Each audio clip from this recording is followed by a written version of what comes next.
افغان حکومت لخوا پاکستان ته ستره ضربه د سلګونو میلیونو ډالرو تاوان کېدل او د افغانستان پر ځای د ایران لارې ته مجبورېدل.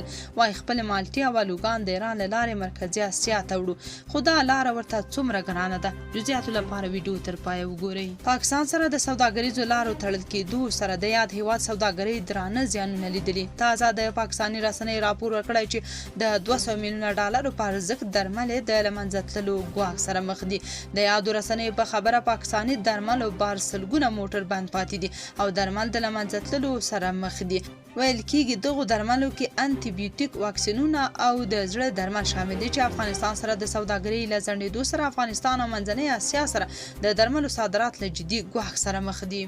د پاکستان درمل جوړونې صنعت استازو ګواښ کړی چې په مکرر ډول د سوداګریزو لارو تړل کېدو د کورنۍ سوداګریزو ستونزو سربیره په سیمه ییزې پانګونې او د پاکستان، افغانستان او ازبکستان کوریډور پروژو باندې هم منفي اغېز کړی. ویل کېږي تورخم او سپین بولدک کې د درملو درول د سیمه ییزو تولیدونکو لپاره په جدي اقتصادي ننګونه بدل شوی. افغانستان مخکې له نورو هیوادونو سره د درملو ترڅنګ د سیمنټو او نورو مهمو توکو قراردادونه کړي چې پاکستان د افغانستان لوی مارکیټ له لاسه ورکړ. بلخوا پاکستان مرکزي اسیا ته د خپلو مالټو او الوګانو لیږد لپاره د ایران لار کاروي.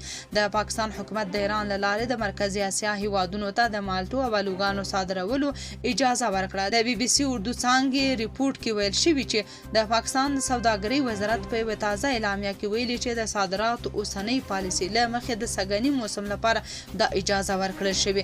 تیر موسم کې د پاکستان مالټې او الوګان د افغانستان له لارې د مرکزي اسیا هیوادونو ته ولېږل شوې، خو د افغانستان او پاکستان ترمنځ په دا وروستیو کې د کړکېچ له پراخېدو وروسته د دواړو هیوادونو ترمنځ د تګ راتګ لارې وتړل شوې او د وارداتو صادراتو لړۍ هم په ټاپه ودرېده.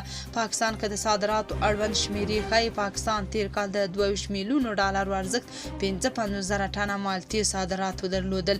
د شنونکو په وینا چې د افغانستان پر ځای د ایران لاره پاکستان ته قیمت پرېوځي او هغه هیوادونو کې پاکستاني توکي ډیر بازار هم نه لري. تاسو په دې اړه څه نظر لرئ؟ کمنټ کې شریک او چینل هم سبسکرایب کړئ.